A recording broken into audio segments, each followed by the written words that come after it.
beautiful, welcome back to my channel.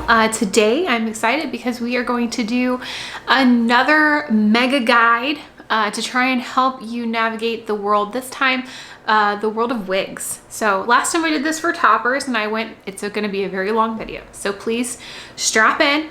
I will have all of the timestamps below if you need to skip around. So we're going to go through everything as if you've never ever worn a wig before, and some of you may not have worn a wig before. So I'm gonna take you through the entire process and try to just give you as much information out of my brain as I possibly can. So here we go. The first thing you are going to want to do when you are going to purchase a wig is you need to know your head size. Please do that before you do anything. The thing you're gonna need to check that out is a tape measure. Tape measures, you can either do it in centimeters or inches. I'm gonna be doing it in inches, so I'm sorry for any of my international friends out there, but you can always find resources. The first thing you're gonna wanna do, get my headband off. First thing you're gonna wanna do is you're going to measure the circumference. The circumference is your hair, the size of your head all the way around. So I'm gonna use my hairline here. Sorry, I have a piece of hair sticking to the lip gloss. There we go. You're gonna measure all the way around your hairline. So there is mine. Let me go and pull it down so you can see where it meets, right there. So right here, go ahead and figure out what that is. Mine is about 21 inches. So circumference from 21 to 21.75 is considered small. So I'm usually somewhere between a petite and average head size. And I'm gonna put a chart for you guys right here, so I don't have to say all of them. But you can just know that my head size is small. The 22.75 is gonna be medium or average, and then 23 and up is considered large. So please make sure you know that. It's very, very important. Honestly, the circumference is the main one you're gonna wanna reference. That's gonna tell you what size wig you need. Most wigs are adjustable. I haven't seen one that doesn't allow you to adjust yet. So if you're in between sizes, don't worry, you can always adjust the wig once you have it on. All right, the next thing I want to tell you is how to prepare. This is something that I get questions about a lot. How do I prepare my hair to be put under a wig? So as you can see, I don't have a ton of hair. This is my hair. I've got a lot that I'm missing up here. This is what I typically look like from a day-to-day. The other thing that I'm going to show you is that if you have the same problem as I do, I don't have an occipital bone. I mean, I have one. It's just really flat. So the back of my head, typically right here, you would see more of a protrusion, and that's an occipital bone. Occipital. Just hang in there with me. Basically, this is the hump in the back of your head that helps to keep your wig from riding up. If you're like me and that's more flat, you're gonna need to take another step to secure your wig. So let me show you how I do things. First thing, let's brush this mess down.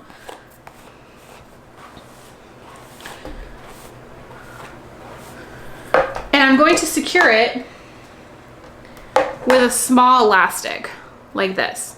And I'm going to secure it at the base of my neck as if it was a lower ponytail.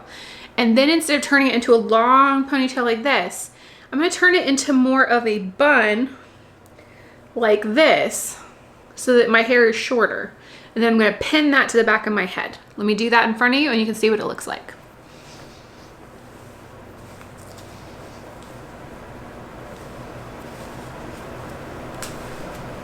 Now I have this little ponytail bun somewhere in the middle there. And I love these clips that I used to grow up with that are basically like these little pressure clips. I've worn them forever. And I'm just gonna secure the back of my hair to the back of my head with it.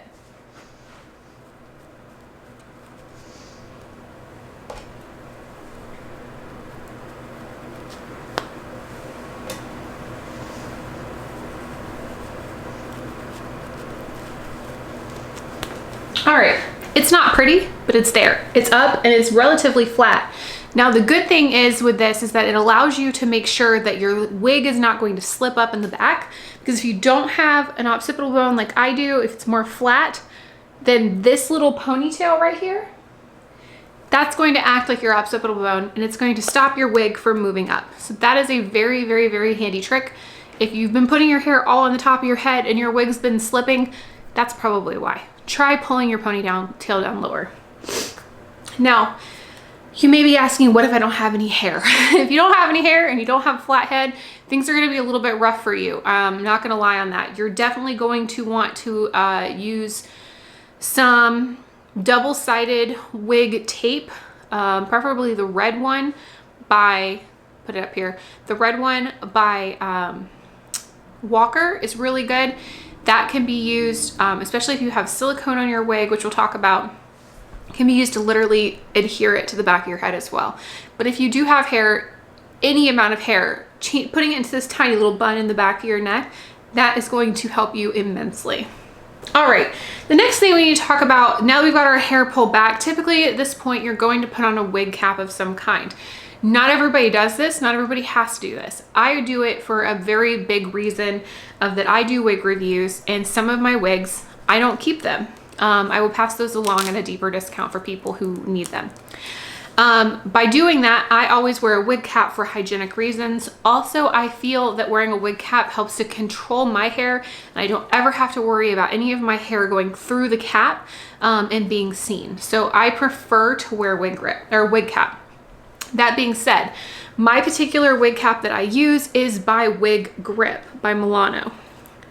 It has its own wig grip attached to the cap. It's all one piece, and I find that to be incredibly helpful. I will have a link below for you as well. Regardless whether you're wearing a wig grip or a wig grip cap or just a regular wig cap, it's all about the same situation. If you're wearing a wig cap, it's just gonna go on like a stocking over your head. You're gonna wanna pull it back a little bit. You don't want it below your hairline, or else you're gonna shrink your forehead, and that's not going to look natural. If you have one of these guys, you're just gonna slip it on like that, and then we're gonna pull it back just to expose a little bit of my hairline, and I'm going to Velcro it back here. Easy peasy. Every single bit of my hair is contained. I have a little bit on the sides, and that's okay, but for the most part, my hair isn't going anywhere. All right, so if you don't have the wig grip cap, you're just using a regular wig cap, and then you are using a regular wig grip, which is what this looks like, you're simply gonna put the stocking cap on like you usually would. Then you're gonna wear your wig grip, and you're gonna start right a little bit further back from your head, and you're going to secure it. So if I was just wearing a wig grip, that's what it would look like, and then that would be the cap. That's why I like having the all-in-one. It's just a little bit easier. But I have an entire video dedicated to wig grips, so I'm not gonna go into a ton of them, but please make sure you see this particular video if you wanna learn more about wig grips, and when I tested out a ton of them from Amazon to try and tell you which is my favorite one. Spoiler, it's this one. There's also an interesting kind of wig grip that I did want to mention. This is one I don't particularly wear, but a ton of people swear by it. This is called the Wig Fix. It comes, don't even know if you see it, Wig Fix, and it is a silicone wig grip. I don't wear this because I have a very sensitive skin due to my lupus, and these little tiny, very soft, there's nothing hard about these little grips, but they do irritate me just a little bit. So I don't particularly use these, but it is a very good wig grip. And if you don't like these, or these slip off of your head easily, maybe you have really fine hair, or maybe you don't have any hair at all and you still want to wear a wig grip to help put your hair, your wig to hang on to your head, this is a really good solution. It's also clear, so it's not going to be seen through lace. All right, the next option you have for securing your wig is glue. I personally don't use glue very often. It's very specific circumstances when I do, but one of the best ones to use, it's very cheap, very easy to get, is the Got to Be Glued in the tube. You can also get the Got to Be Glued in the spray if you are doing a spray-on adhesive application. The black or the yellow, I've used both. The black dries a little bit more clear and has a little bit stronger of a hold, and then the yellow is perfectly fine, but when you take your wig off at night, you will see a little bit of residue that you'll have to remove with some water. It is water-based, so if you're using Got to Be Glued, since it is water-based, if you sweat, it will come off. So make sure that you are only using this if you know you're not going to encounter any kind of sweating conditions. If you are going to be sweating, if you're not entirely sure, you just want something a little bit stronger, I highly recommend this. This is the Walker's Blue Tape. That's what it looks like on Amazon. This is the Walker's Blue Tape. I swear by this. I've been using this ever since I started wearing wigs. This is fantastic tape. It's double-sided. It's pretty simple. It comes in a roll. You're gonna cut off as much as you need. You're gonna stick one side to your lace front. You're gonna take off the backing and then adhere it to your head. Be careful with your hair. As you see, I have a widow's peak, so I get it stuck in my widow's peak quite frequently. A little bit of alcohol will get that right off. And again, I have an entire video dedicated to just gluing and taping your wigs. Please see this video if you need more information specifically about adhering using glue and tape. There is one more method of securing your wig that a lot of people swear by that doesn't work for me at all, and that is elastic bands. Elastic bands are something that is sewed into the wig that's a little bit tighter than usual, and then when your head when it gets put on your head, it creates some tension back there, and that helps to hold the back of your wig onto your head a little bit better. The reason why this doesn't work for me is, again, the flat head issue that I have in the back. The elastic bands that you can secure into your wig definitely work for a lot of people, but not if you have a flat head, because you have to have that occipital bone there to be able to hold it in place. But they're actually really, really great if you want to go about this this particular hack for your wigs. And there are tons of videos out for this particular method that you can look at on YouTube. All right, so we have our hair all prepped. We have our wig grip and our wig cap on. Now it's time to just put the wig on. So I'm gonna show you guys how to put a wig on, and then we're gonna talk about a lot more stuff that you guys need to know when it comes to purchasing your first wig. Typically, I take my wigs out and I hold them upside down. So this part here is where my forehead will go. This is the nape of my neck. I hold them by the nape and I'm going to dive my head into it like this.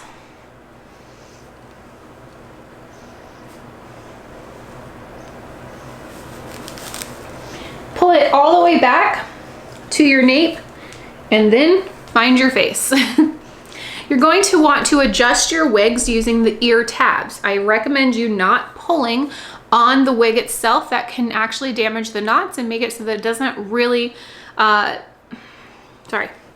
could damage the knots and cause more hair loss for your wig. And just general, it could hurt your lace. So don't tug on the hair.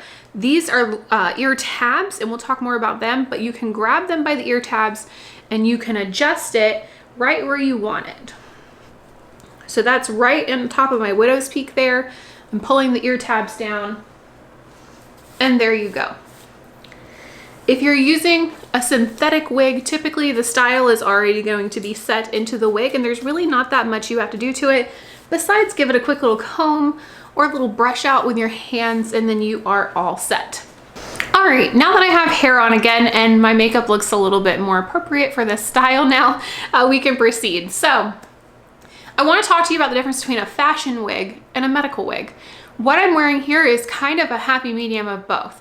It is both a fun color like you see in a lot of fashion wigs, but yet it has a very seriously excellent lace front, just like a medical wig, that makes it look like it's growing directly out of my scalp. Not all lace fronts are created equal. So when you're talking about a medical wig, typically it's going to be pre-cut, and it's going to already have some plucking done to it, to where it's maybe not necessarily plucking, but the way that they put the hair into the lace front gives it a more natural scalp appearance, makes it look like you don't have a completely straight hairline. When you have a fashion wig, they do require a little bit more work. It's not saying that fashion wigs can't look beautiful, they absolutely can, but you might have to put just a little bit more work in them yourself to make them look as good as a medical wig. That being said, medical wigs are more expensive. They are there to fit a need for a specific group of people who are losing our hair. And if you don't want to put in a bunch of effort using fashion wigs, then you're going to pay a little bit more for them. Medical wigs typically run over $100 for a base cap that does not have a lace front. Upwards, if you're talking about Remy human hair, we're talking of thousands of dollars. This is not Remy human hair. This is synthetic. This particular wig retails around $300. But whenever you get discounts like I did, I got this one on clearance, I got a 40% discount on it. So that that cost significantly goes down. So make sure you're looking for good sales. Make sure you're looking at good websites. I personally buy all of my wigs from wigstudio1.com. I am an employee of wigstudio1.com, just complete transparency there. I do run their social media for their Facebook, but they're just a really good company and I trust them. And there are so many wig scammers out there. I could do a whole topic on wig scammers alone, but make sure you go with a company that you trust, no matter who that is, that has really good customer service and has the support for you when you need it. So make sure it's someone you can pick up the phone and call as well. So with a fashion wigs are typically designed for people who still have their own natural hair. The caps are going to be a little bit larger because they have to accommodate the amount of hair that is underneath the wig. When you're talking about a medical wig, typically these people are either have no hair at all, very fine hair, or thin hair, which really doesn't lend to a lot of volume underneath. However, that being said, I personally know plenty of wig influencers online who have their own full head of hair underneath the exact same wig that I'm wearing now, and it still accommodates them. So typically it's just what works for you. If you want to wear a medical wig because of the natural appearance of them, go for it. Even if you have your own hair, absolutely. Just make sure you secure your Make sure you secure your hair just as close to your head as possible so you don't have any kind of like bulkiness coming out of your wig. Fashion wigs also, depending on where you get them, might have a darker lace. Typically, if you get a fashion wig and you're going to like a beauty supply store, those wigs are actually geared towards African American women or women who have more of a darker complexion in general. If you are naturally tan Caucasian woman, you probably can get away with these wigs if you want. Just know that the lace is going to be a little bit darker. If you're like me and you're pale, you're probably going to end up looking something like this, which is, you can see the lace. It's a beautiful wig. You can see the lace. You can even see the knotting. It's just not quite as tight as something like this. Even this, I still have to do some work on. You can't really see my scalp through this, and I want to change that. So I'm going to be doing a little bit of plucking and a little bit of styling, but for the most part, it's good to go. All right, now we're going to talk a little bit about cap construction. First wig that I'm going to show to you is a basic cap construction. This particular one is by Noriko and it's called Alva. This wig, it's a cute peachy color. But as you can see on the top, if I can get it to focus, there we go. As you can see on the top, there is no lace showing whatsoever. There is no monofilament, which we'll talk about in a little bit. You just see a bunch of hair and honestly, some scraggly bits up and through here. That is something called permatease. Permatease is there so that the hair will lay on top of it and create volume. It's not a mistake. No one cut your wig. It is just how the wig is designed. Basic cap constructions are just like the name suggests. They are basic. They don't have a lot of frills. They're not going to have a lot of extra luxury. Sorry, bunch of hair flying in my face. They're not going to have a bunch of extra things to them. So a basic wig cap is going to be pretty much probably just lace on the top. This one has a little bit of extra just for comfort. Typically, they're not going to have any type of comfort coverings over their ear tabs. This is an ear tab. It is meant to create sideburns for you. Typically, they're not going to have an extended nape. Sometimes they'll be felt covered. This one is. And they're always going to be an open cap design, so I can stick my finger directly through it. This actually is pretty nice. It keeps your wig cool in the summer, so don't knock open cap constructions. This is one that I'm wearing now, and they're great. The next kind of cap construction that we're going to be talking about is a closed cap construction. So this is Reed and Milk TR by Amore. This is a closed cap construction. This does not have any open wefts exposed. However, they are there. If you see these lines running across, those are wefts that you would typically see in an open cap design. However, in this particular, they just have it closed off. This is going to keep all of your hair inside, especially if you're not wearing a wig cap. So that could be a really good option for you. This wig also comes with a little bit more of the upgraded items. It has a felt covered extended nape, which is quite comfortable. You have felt covered ear tabs as well. And then this one has something called a monofilament top. This is a full monofilament, meaning it goes all the way across, and everywhere you see in that little upside down U shape, you can actually part your hair anywhere in that place. So it'd be approximately from about here to about here, and you can change your part wherever you want it. Sometimes wigs don't come with that. Sometimes wigs only come with a left side part like this one that I'm wearing. This one can only be parted in about that wide of an area. So I'm actually closer to like the top portion. No, I'm not, right there. So right in this zone, that's where I can part this wig and nowhere else. If I part it anywhere else, you're gonna start seeing the wefts, and that's not gonna look very natural. Also on this wig is a lace front. Lace fronts make all the difference when it comes to making sure that your wig looks natural. You can certainly pull off a wig that does not have a lace front, but I highly recommend that you put bangs in them if they don't already come with bangs. Alva, as you saw before, has bangs. So it's perfectly fine. Let me get that out of the way. It's perfectly fine for you to wear this wig without a lace front because these bangs completely cover this section. Now, you're never going to pull it back like you would with this one and expose that lace front, but as long as you don't mind bangs, they're a really good option and can save you some money. So we talked about a basic cap, and we've also talked about monofilament tops as well. Now I want to talk to you about something called silk, and sometimes they refer to them as French drawn, but this is a type of cap construction that is incredibly natural. Let's see if I can get any kind of, there we go. As you can see, you can't see through it. That looks like a real scalp there. This is a human hair wig that I have. It looks very similar to what you would see with the monofilament, but this is basically a triple layer that allows them to hide where the knots go and create a more skin-like appearance. So this is really thick, very, very thick, but it does create a gorgeous parting space that no one's going to be able to tell that it's not your hair. Typically, you're going to see these on a lot of human hair wigs, which we're going to talk more about as well. I also wanted to show this wig to you for a reason. This is a hand-tied wig. So each and every single one of these strands of hair have been individually tied into this wig, which allows it to have fantastic movement and a lot more natural movement than you would typically see from wigs. This one is a push wig. I believe this is the Bren wig from Wig Studio 1. I have a whole review on this one as well. Looks like that.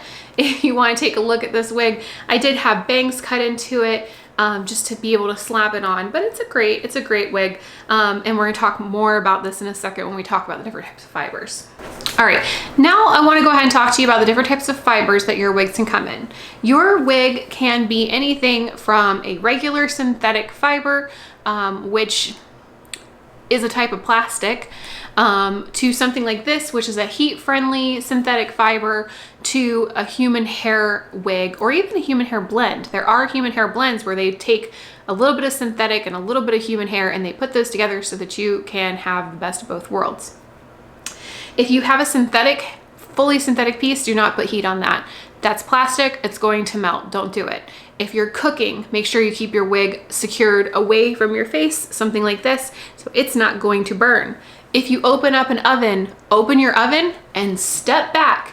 Do not put your face down in there. I cannot tell you how many horror stories I've heard of women singeing their synthetic wigs and ruining them because of the heat from that blast from the oven. You can cook in them, just open up the oven, let it all come out, then go get your food. If you're wearing a heat-friendly one like this though, you're probably fine. Although this is only heat-friendly up to 320 degrees. So if my oven temperature is at 450 degrees, I would still follow that same advice of opening the wig up, letting that heat escape, and then going back in. If your wig is heat-friendly, you can use regular heat styling tools. I could put a curling iron, this, a flat iron, blow dryer, whatever I want to use. I'm not going to hurt this. You can also use a heat styling tool called a steamer, which they look something like this. If you get one from Jon Renau, this is purposely built for wigs, has a very centered, tapered nozzle that allows you to refresh your wigs using steam. You simply put them on something like a headstand like I have here, and then you, if it's a straight wig, I recommend getting a rat tail comb, and you're simply going to use the steamer and pull the hair tight and go ahead and use the steam in there like this. Again, I have a video, looks like that, on how to steam a wig. But essentially what you're doing is you are correcting any of the like crimping that happens due to friction or other causes when you wear a wig. The steam will get that out and refresh your wig and make it look more like brand new if it is starting to fray a little bit on you. Steaming can also set curls in a wig as well. I did that for a wedding wig that I had. I simply just did pin curls and then I used steam all over it and it gave it a nice little wave. There's a ton of videos out there about steaming a wig, especially like if hair is falling in your face. You can pull your wig back like this, steam just this section right here, let it cool, and then your hair will be more like that when it gets left down, so it's not going to fall into your face as much. This one already has a pretty good steam in it. I don't know if they steamed it, but it already does that. I didn't do that myself. The next type of hair I want to talk to you about is human hair. All human hair is not created equal, but all human hair is more natural than synthetic. Synthetic has gone a long way. We have gone to a place where wigs used to look pretty plastic to where a lot of them you probably couldn't tell, especially with the more natural colors. But human hair is still around, is still a great investment. They're gonna last for many, many, many years if you take care of them. Human hair is still a great thing for a replacement for your own natural hair. Human hair is going to be heavier in most situations than synthetic. However, it will be cooler. I know that sounds a little counterintuitive. When you're wearing synthetic, you're essentially wearing a plastic hat on your head. When the sun shines down on top of that, it heats up and it gets really, really warm. I've gotten used to it. It doesn't really bother me. But a lot of people don't really like that and they want to use a human hair wig instead. Totally understand, it will be more cool for you. I want to talk to you about the different kinds of human hair. So for example, this is a Remy human hair wig. What Remy means is that all of the cuticle is still intact on the hair. The cuticle is the outside portion of the hair strand, and the cuticle is all aligned the same direction from root to tip. What that does is create this nice, silky, smooth, beautiful human hair that you see here. This is more expensive than a typical human hair piece. Some human hair pieces are all from one donor. Some human hair pieces are from multiple donors. When they are from multiple donors, the cuticles are not going to all align in the same direction. So you might get a little bit of extra tangling. Still gonna be pretty, still gonna be nice and natural, but it might tangle a little more. There's also something called virgin. If you're ever seeing virgin hair, that simply just means it doesn't go through a lot of the processes that a lot of other human hair does. So it's likely not going to have things like silicone coatings on them. I had a really hard time dyeing this hair because it had a very thick silicone coat. Some people might remember Pantene. Pantene also adds silicone to your hair. It's a little dye resistant. You can do it, you can absolutely dye it, but it's just going to take a little bit more work from your stylist. The last thing I want to mention about human hair is the different textures. This is a European human hair wig. I am Caucasian and my hair is finer. So I'm not going to go out and get an Indian hair wig because Indian hair doesn't match me. I don't have thick, bouncy hair like Indian hair is. There's also Asian hair, which can come from China, Malaysia, all over the place. You can also have Brazilian or Russian, and I'll talk a little bit about them. So Asian hair is typically very straight. It's a great style if you have naturally dark hair that is bone straight. Asian hair is fantastic for you, especially if you have a little bit thicker hair, then that would work great for you. There's also Brazilian, which is similar, but a little bit more bouncy, if that makes sense. It's not quite as stick straight. Then you have Russian, which is very similar to European. Actually, a lot of European wigs are actually Russian. Or Slavic is another one. Very similar to European. It's going to be a finer texture. Each individual hair strands are going to be very smooth, and there's not going to be a lot of texture to them. And then finally European. Very soft, very silky, moves beautifully. Just absolutely love it. The biggest thing to know when you're choosing a human hair wig is try to get something that is more to your authenticity. If you are someone who has thicker hair, then you can go with those thicker ethnicity type hairs. If you're not and you're Caucasian, I very much caution you to try and stick to Caucasian hair, or I'm sorry, European hair, Russian, Slavic, something like that. It's just gonna be a little bit more natural for you. Styling. Styling your hair can be so much fun. The great thing about wearing wigs is you don't even have to style them on your head. If you're anything like me, doing this forever starts to hurt the guns a little bit. So I highly recommend you guys pick up a wig head. This is just a simple, ooh, I'm sorry, I just hit my camera. This is a simple tripod that I got from Amazon with a wig head that I got from Amazon. It is a silicone wig head, so I don't have to worry about burning this or anything. This is going to be just fine if I'm using heat tools on it. And then what it does for me is that it puts, obviously I would lower it more if I was styling, but what this does for me is it allows me to style it on the wig head so I can see all around and my arms can be down here. Then I just take the wig off and pop it on my head. When you do this, just make sure you are securing it to your wig head. I use something called T-pins. T-pins look like this. They simply are just like little pins that get stuck directly in. You can get them for a lot of sewing. You're gonna wanna first go through the ear tabs. This doesn't actually have ear tabs anymore because I cut them off, but I can still go in that area. You're simply going to stick them directly in and that will hold your wig in place. I secure one on each ear tab and the other one goes into the nape of the neck. That means that all of the hair that I'm actually styling is out of the way of the pins and I don't have to worry about running into those while I am styling the hair. When you're done, simply pull them back out and you can pop the wig right off of the headstand. Another thing I use while styling a lot of my wigs is a good quality synthetic safe shampoo, dry shampoo. This is from Jon Renau. It's a really good dry shampoo, but what that does is it helps take out some of the shine. I actually haven't done that yet to this wig, so I'm gonna do it for you here. And grab this. I'm just gonna hold it a little bit away, about that far, about 10 inches away from my head. I'm just gonna put a little bit of that in there, and a little bit in the back. I'm gonna give it just a quick second to let it settle. And I'm gonna take my paddle brush. I know a lot of people say that don't use a paddle brush on your wigs. When they're straight like this, I don't have a problem with it. I'm not digging my paddle brush in, my goodness, I've got hair everywhere. I'm not digging my brush into the cap, so I'm not gonna mess anything up. But if you're wearing a hand-tied cap, please use a comb. Try not to mess up your cap or your lace front, but you're simply just going to lightly push the product through your hair and that will help to take care of some of the shine. It's also really great for refreshing your wig in the middle of a work week when you're not washing it. You only need to wash your wig about every 8 to 10 wears. And if you're like me and you change them out a lot and you've got a bunch of different colored wigs that you wear, then you don't have to wash them as frequently.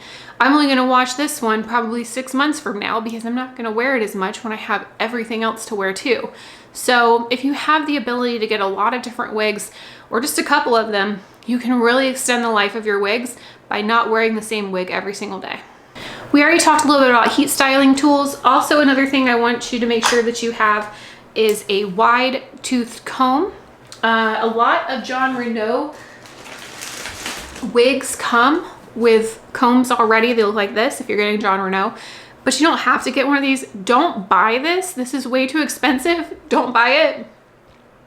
This is from Walmart and it was probably less than $1. Just go to Walmart and get yourself a wide tooth comb. There is no difference here. Just get what you have. Also, a rat tail comb. This is indispensable with changing parts up. This particular one still has a little bit of a zigzag. I'm gonna work on that, but I would simply just put it in there, make my part and separate it. And that is way better for your wigs and your wig caps than trying to use something else. I also highly recommend a couple pairs of shears.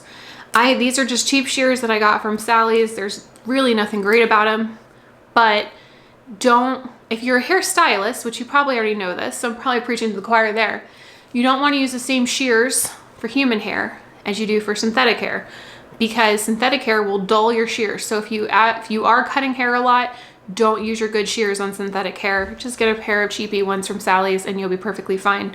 But I have a pair of regular shears here, and I also have a pair of thinning shears. Thinning shears have these little notches cut into them, and what happens is whenever you close them, see if I can get it. Whenever you close them, the hair falls between, and so this blade only cuts part of the hair. As you can see through there, there is a place where the blade and then the tooth of the comb do not meet, and that allows them to actually miss those pieces of hair, so you're just thinning it out. When you're thinning, make sure you're thinning underneath a little bit to start, because if you start just on top, you're gonna have a bunch of short hairs up here and you're not gonna wanna do that. So like, make sure that you're doing it further down, start underneath, and make sure you watch a lot of good YouTube videos on how to thin. I don't do it very often. I'm not gonna teach you because I don't wanna mess up your wigs. I've messed up wigs before, but specifically the bangs. These are really great for doing bangs, but you need to be very careful when you do them. Another thing I want to talk to you about is storage of your wigs. As you saw, I have a wig head. I use that all the time. I also use these little mounted wig stands here. That is hanging on my wall in my closet so that you can just simply take off the ones that you wear the most often. I love those. They're not going to damage your wigs at all. They're just going to keep them up there on the wall for you. I do keep a lot of wigs in my box, particularly the ones that I'm not going to keep and I'm going to sell. Those get put into a box, but if you're going to wear it very frequently, I recommend getting it out of the box. There is something called cold crimping, which can happen. This can happen in a number of different ways. You can get what's called box hair, which is where the wig has sat in the box for a long period of time, and it can kind of crimp if it's placed in the box incorrectly, or if something had been pinching that particular piece of fiber. Also, if you style your wigs. So if I were to put a braid in this wig, there's nothing wrong with doing so. You can style wigs just like you would your own natural hair, but make very sure that at the end of the night, you take this braid out, because if you don't, you stand the risk of getting something called cold crimping. Cold crimping is where you have done something to the hair to where it makes a shape of some kind, a braid, a space bun, a twist, whatever you did for your styling, and you would get a crimp in this hair that looks similar to what I've done here. If you're gonna leave the wig like that, it's probably not a big deal if you just wanna style it and leave it there forever, but a lot of us tend to wear our wigs just like we wear our natural hair, and we wanna take it down from time to time. I wouldn't want a bunch of zigzags there because I left it in a braid and then it cold crimped on me. So when you're done with your style for the end of the day, take the wig off, take the braids out. You may even have to do some styling on it to get it to go back, depending. This particular wig that I have here, sorry, she's not very well brushed out, but this is Simmer Elite by Raquel Welch. I'm sorry, I don't remember the color. I have a video on it. That video will tell you. I've put this wig into space buns a bunch. Space buns sit on top of the head and are kind of like swirly buns. As you can see, she's fine. There's nothing wrong with her whatsoever. Maybe a little bit on this side I need to comb out, but I'd slap this wig on right now and wear out the door. That's because I never left it in that style. I always took them out so that it would not cold crimp on me. You can have a lot of fun with your wigs. I highly suggest, my own personal opinion is to embrace your wigs. Don't be afraid of them. Don't be ashamed that you wear wigs. There's nothing wrong with it. This is way better than I could ever achieve with my own hair. Also, this color is not going to fade. This style is not going to change. It's not going to grow out and I don't have to go get it cut. This hair is fantastic just how it is, and I never had to alter my own hair to achieve it. That's the fun part about wigs. If you embrace it, you stop trying to hide and just embrace it. I don't know what other word to say, but I understand not everybody's at that point in their journey, and if you're not, that's perfectly fine. But just know, the more you can embrace it, the more you're gonna have fun and you're really going to enjoy wearing wigs instead of having to hide.